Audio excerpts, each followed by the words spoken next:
Hi, welcome back to Not So Obvious Watches. I'm Pete McConville, and like a lot of YouTubers, getting to the end of 2021 means a bit of self-reflection, bit of look back over the past year.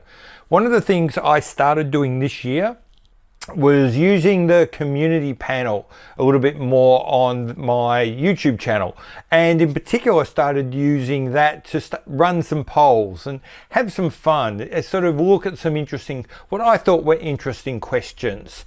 What I want to do now is run through the last 3 months or so of the polls I ran, look at the answers you gave. I'll give where I didn't in the post. I'll give my position on where I land. And then I figured maybe we'll have a bit of a chat about it in the comments below. So with no further ado, see you on the other side of the intro and we'll get into it. Oh, by the way, I've got to look off to the side and read this, so hence I'll have my glasses and I might need to be looking down to see this. Okay, as I said, we'll get into it on the other side of the intro.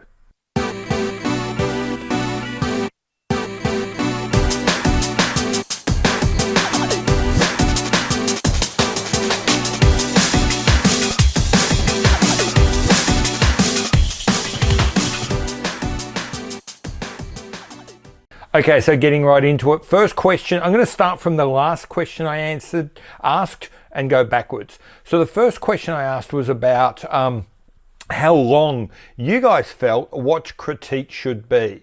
I gave you 4 options, which deliberately overlapped a little bit, going less than 5 minutes, 5 to 10, 8 to 12, 10 to 15 minutes, and at least 15 minutes. Clearly, the huge bulk of people wanted to be somewhere in the middle. 40% of people said 5 to 10. 8 to 12 minutes got 34%. So that's 74% of people getting between 5 and 12 minutes. Okay, so luckily that's kind of my comfort zone as well. I've noticed I've been going a bit long on my critiques. I'm going to be aiming for probably the 8 to 12 minutes area, trying to keep it under 10, but allow myself to go a little bit long. So you should see that, because I want to do more watch critiques in 2022. Hopefully you'll see more and they'll be around that 10-ish minutes long. Okay, so the next question I had was really around those YouTube videos that put like a big dollar number up. Here's Kevin Hart's like $1 million watch, or here's Ed Sheeran's $1 million watch. And my question was, do you guys find that attractive? Is that something that you're interested in? The options I gave were that you could love them. See those big numbers? It's like catnip. You can't get enough. Maybe you hate them, and as soon as you see that thumbnail, that's it, you're out. Or perhaps it's we'll give it a try. What I found was 66% of you, fully 2/3 of people said, nah, if you saw those numbers, you didn't click on it, you just moved on. And around about 30% of you actually made the point that, yes, you might find it interesting, you'll give them a chance. A few of you in the comments said that when you see those big numbers, you wonder if there's going to be an interesting watch, a watch you don't see a lot of. And so you were willing to give them a chance. Personally, I come under the heading of hate them. I'm interested in the watch, not the money, and I won't even click on them. On the idea that there might be some interesting watches buried in those videos, I suppose I think if you're resorting to have to give me a dollar value, how interesting can the watch be? So, like I said, as soon as I see those big $1 million watch or whatever's, I just move on. Okay, so the next question I asked was about Hadinki. In the wake of a recent article they did, actually on Breitling, a brand I'm kind of into, I found that that video or that article was so saccharine, so sickly sweet. Even I, a Breitling fan, disposed to want to hear well about that watch, found it kind of cringy. And it made me think I've been feeling that more and more of late. And so I threw it out there. Do you guys feel that Hadinki has changed over the last couple of months or year or so to become more, I called it, home shopping network? Or have they always been this way, or did you not feel it? Okay, so what I found here was fully 88% of you seem to be feeling the same thing I was, that of late there seems to have been a change of direction. They've become even more mercenary, even more transparently trying to sell us things, even with their editorial arguments. About 12% of you disagreed. However, what I would say is virtually every single one of those people that disagreed was saying, no, that's not because they're not becoming mercenary home shopping network kind folk, but rather that's what they've always been. And you've never trusted Hadinki, and you've felt they've always been the same way, which is kind of damning with faint praise for Hadinki, but it's unfortunate. Okay, so this next poll I ran was around about the importance of band straps, bracelets, and so forth. Now, I'd always known that I was something of an outlier for not caring. I've always felt that a band or a strap or a bracelet is just an accessory. It's not part of the watch. If you go to a watch website, there'll be watches and then accessories. And under the accessories banner, there'll be all the bands and straps and bracelets. They're not regarded as watch parts. FH, in figuring out whether a watch is Swiss or not, does not allow the consideration of the bracelet as part of the calculation of the value of a watch. It's not part of the watch. So I've had quite a strong position that bracelets, bands, straps are accessories, not part of the watch. I was very curious to see where I knew I was a minority, but I was keen to see how much of a minority. And it turns out I am way, way out there on the edge by myself. Around about 38% of you felt that the bracelet, band, or strap was an essential part of the watch.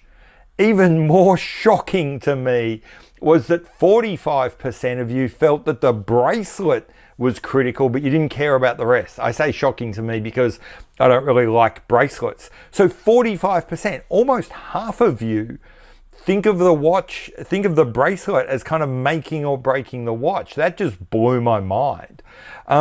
There was a very small percentage, I think largely joking, saying that the band or the strap is really important, but you don't care about bracelets. Like that was like 2%.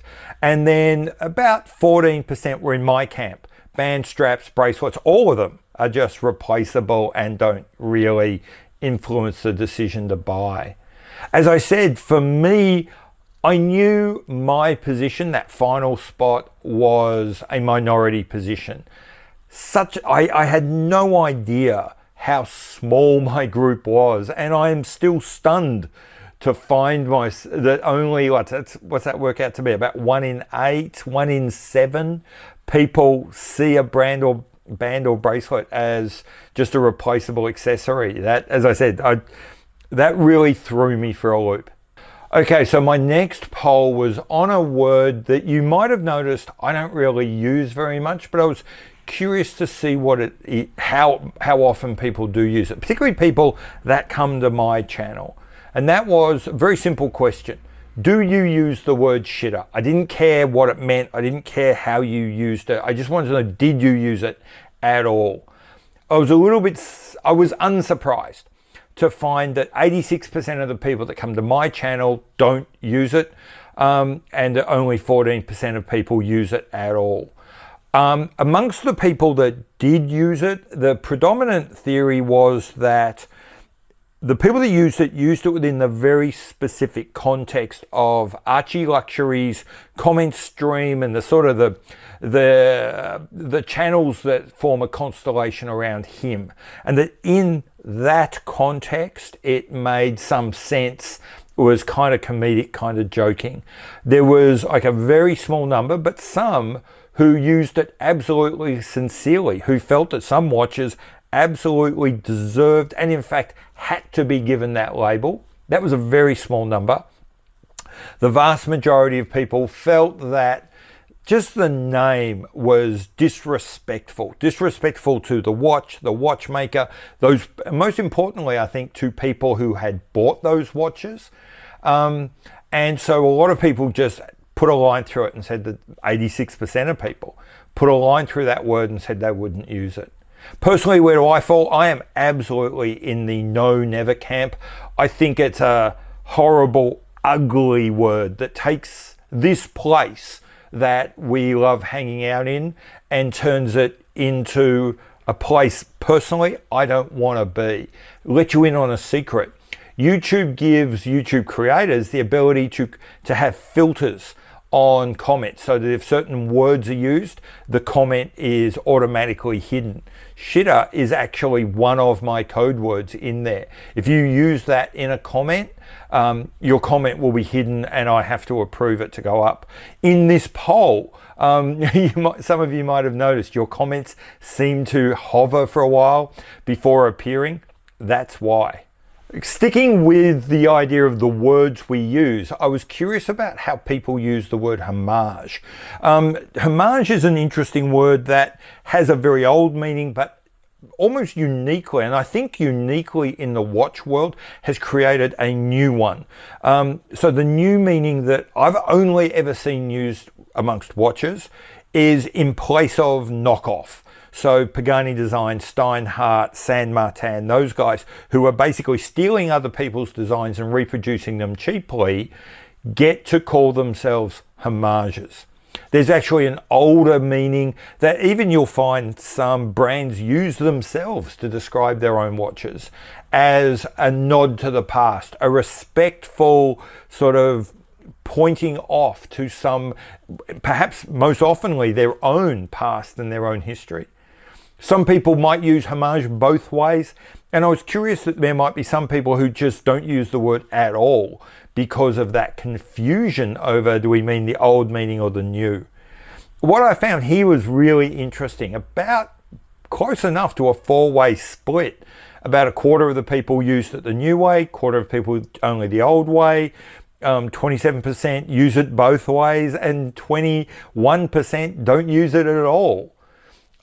I fall into that last camp. I do use it every now and then in a very specific circumstances, but in general, I think what most people call, what 24% of people these days call homages aren't homages at all. They are disrespectful spitting in the face of the original designer by cheaply copying it and pumping it out. So I hate glorifying that with the word homage. I'll only ever call it a knockoff.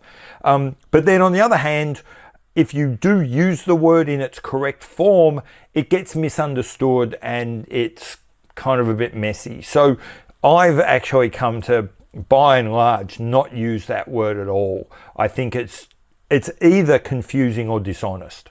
Okay, so for this next one, I was curious about how people felt about brands. Not any particular brand, but just brands in general. The four options I considered were, do you not care about brands at all? Was option one. Do you need to care about a brand? Do you need to be attracted to a brand to find a watch attractive? Was option two. Option three was, maybe you don't have to love the brand, but you certainly can't hate it if you're going to find a brand attractive.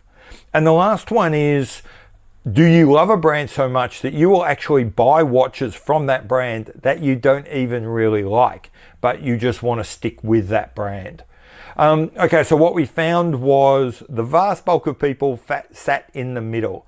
Only about 12% of people said that brands don't matter at all, which was about where I thought it would be. In fact, I thought the number of people that said that would be larger. You might notice, I think most people that say it, I thought more people would not necessarily tell the truth about how much brands are important to them.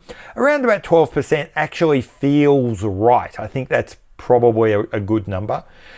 Surprisingly, only 1% of people said that they'll buy a watch from a brand they love, even when they don't love the watch. I actually suspect the number is higher. I think that, in fact, if you look at, there's a number of brands that require that you buy watches from them that you don't really want so that you can access the ones that you do. For me, that's actually an example of category 4 as well. Okay, but the vast bulk of people fit somewhere in the middle. Around about 38% of people said that they actually needed to be attracted to the brand to find the watch appealing. And around about 50% said, look, the brand, I just have to not hate it. You know, the brand, I don't have to love the brand, but I just can't hate the brand. Those numbers, as I said, feel about right. They seem to match up with what you see the market doing. Where do I fit? Like most of you, unfortunately, I drive you guys to just be like specific and pick one. I'm going to cheat a little and give myself the ability to say, I'm 90% option B. That is, I need to be attracted to the brand, to be attracted to the watch, but I'll give myself 10% of option C. There will be some watches that I want, even though I don't really connect with the brand at all. Maybe if I really hate the brand, that would possibly get in the way. But I think if there's brands I was a little bit put off by, with the right watch, I could still get through it sometimes. Okay, this was actually one of my very, very first questions. It was about, where do people find out about watches? There's a lot of talk about the fact that we just consistently hear and see the same news about the same small number of brands. And I was curious about where people were getting their information, and maybe that was playing into why we just got this recycling of the same stuff over and over again. What I found was, possibly unsurprising for a YouTube channel, 57% of people got most of their watch news, learning about new releases, from people like me, from YouTube. And that's a little bit scary, because if I do look at the other YouTubers, they cover a very limited range of what's out there. If 57% of people are really relying upon what they get told by YouTube, that's really bad. That means that really only a very small part of the watch sort of landscape is being covered or exposed to a huge group of people. About 24% of people said that they sort of got their watch news and they learn about new releases from the large professional media, that is places like Hadinki, Revolution, etc. Virtually no one, it was only 3% of people said that they went to like specialist blogs. I was a little surprised by that, given the number of people that are into, say, micro brands. And I know there's some places that specialize in talking about micro brands, for example. I expected that number to be a little bit higher. I didn't think it would be huge, but I'm surprised it's only 3%. 12% of you said that you self-guide, that you actively seek out from a large variety of sources, the kinds of things which are not covered, that you know are not covered by the media. On my channel, that number didn't surprise me. In fact, I thought it might have been a little bit bigger. Okay, so where do I fit? That last one is very definitely me. I have a large number of searches set up that collect data, collect information, and collect product release stuff from all sorts of brands that aren't normally covered. I have noticed, however, that not much of that is making it through to the channel of late. It's easy to get the data. It's easy for me to get the information. I can form an opinion on it. One of the problems is often there's not a lot of information that I can get hold of, and there's not a lot of photos. So if you look at, say, there's a new Edox Hydra Sub sort of throwback to the 1960s out just recently, and it's almost impossible to get photos. It's very difficult to get details on a watch like that. So you find out about it, you get sort of excited, you start putting together some, a hot take, and then it kind of bubbles away to nothing because I can't get any material. I'm just going to have to bite the bullet and start doing some more of that stuff moving forward, because I really worry that here I am trying to talk about not so obvious watches and I'm getting sucked back into a lot of the obvious stuff. So this was an interesting question for me, and a bit of a wake-up call about the direction of the channel. Coming to the end, or if you looked at it the other way around, it was actually the beginning, I asked a slightly off-piste question. The question here was, how many people at the end of, say, a book or a film series, or a film or television series, felt a sense of sadness at saying goodbye to the characters? What I found was about 26% of you said, nah, I don't know what you're talking about. This makes no sense. They're just fictional. But about 3/4 of you, 74% of people, said, yeah, you do feel something, some sense of loss that these people that were part of your lives have left. Where did this question come from, and why did I ask it?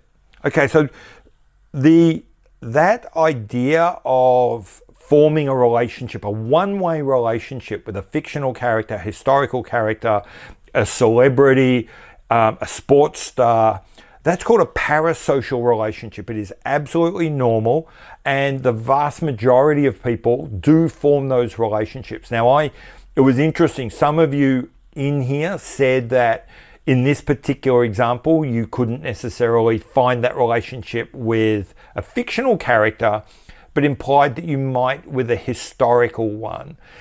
Frankly, from a psychological point of view, the difference is negligible. It is still forming a one-way relationship with someone that doesn't even know you exist. So it's like they are different, but they're so similar, the difference is irrelevant. So I suspect if I was to broaden that and say a fictional character, a historical character, a current celebrity, a current sports star, that 74% would probably go 85%. Why is this of interest, and why did I ask that question? Because a lot of people routinely say, I don't understand why brands employ influencers. I don't understand why brands pay sports stars to wear their watches. I don't understand why people get interested in Bond watches. This is why. Because whilst you might not be attracted to a fictional character over here, maybe you're attracted to a sports thing. Maybe you're not attracted to a fictional character. Maybe you're not attracted to a sports person, but maybe you are to a celebrity. Maybe you're not to a celebrity, maybe not to a sports star, maybe not to a fictional character, but maybe you are to a historical one, Edmund Hillary or Jacques Cousteau. By the time you throw that net out there, brands know that they're going to get 80 to 85% of people forming some kind of relationship with this person that is now wearing the watch that they are trying to sell you.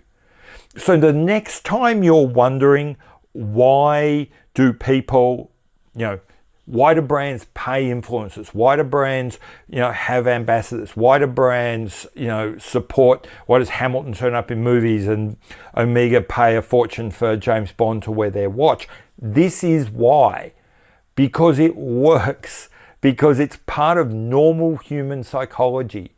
Because this is how we're made. Where do I fall? I'm definitely in the yes category. I tend to form those kind of relationships. I do find myself at the end of particularly if you're watching like a long series, when you get to the end, you do kind of feel like you've lost a friend. Is it terrible? No, but I'm not going to deny I do feel it. Okay, I think this is the second last question. I should have known this, but I think we're second last. The question here is, how important are movements? And I really just gave you two options here. The first option, does the movement set the price of the watch? That is, you start with the movement. It's the most important thing. If it's an ETA, for example, it cannot cost more than a certain amount. If two watches have got the same movement, they should cost about the same. Or are you in category B? Are you saying that a movement is just another part of the watch? That maybe two watches could be at the same price with radically different movement qualities, but as long as it's made up for as long as the deficit in a movement is made up for in having a better case or a better design, that's perfectly okay. This was one of the first ones that really surprised me. I really thought that this would be a line ball decision, and I was shocked to find that 80% of people actually thought that, you know what, the movement's not that critical.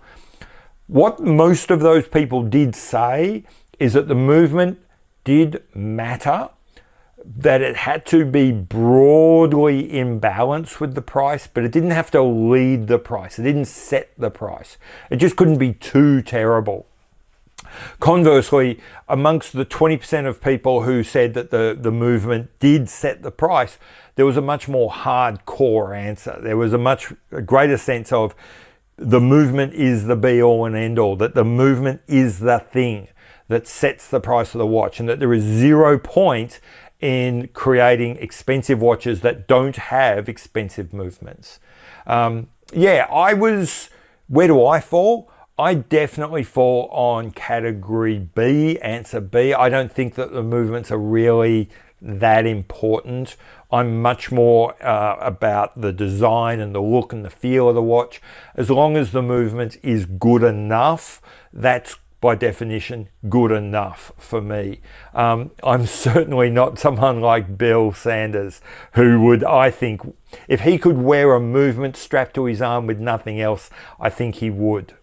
Okay, last question, or perhaps first question I asked, last question I'll address, was around the idea of luxury. I asked the question, does luxury have to involve exclusivity? I was really astounded at the response to this. I thought it would be exactly the other way around.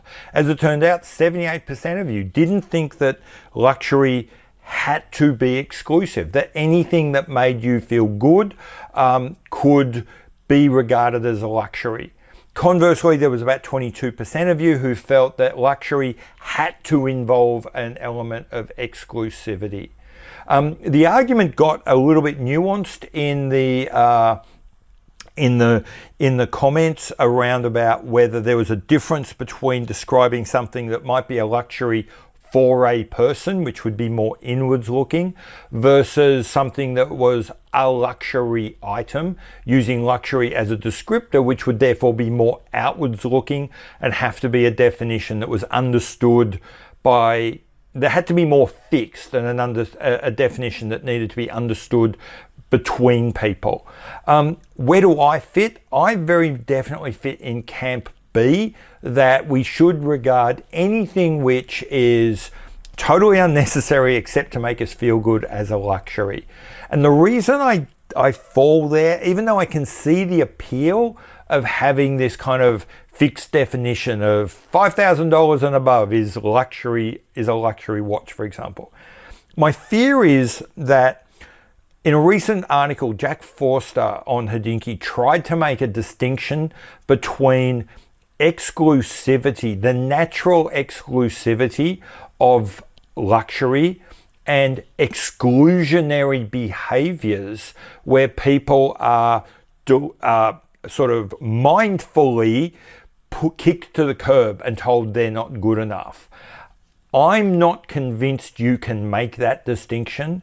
Whenever I hear someone try and set a boundary of, $5,000 and above is luxury, $4,999 and below is not a luxury watch, there's a little part of me that thinks that's just gatekeeping. That's just you trying to say that someone below a certain socioeconomic status doesn't qualify for luxury, and that makes me feel deeply uncomfortable.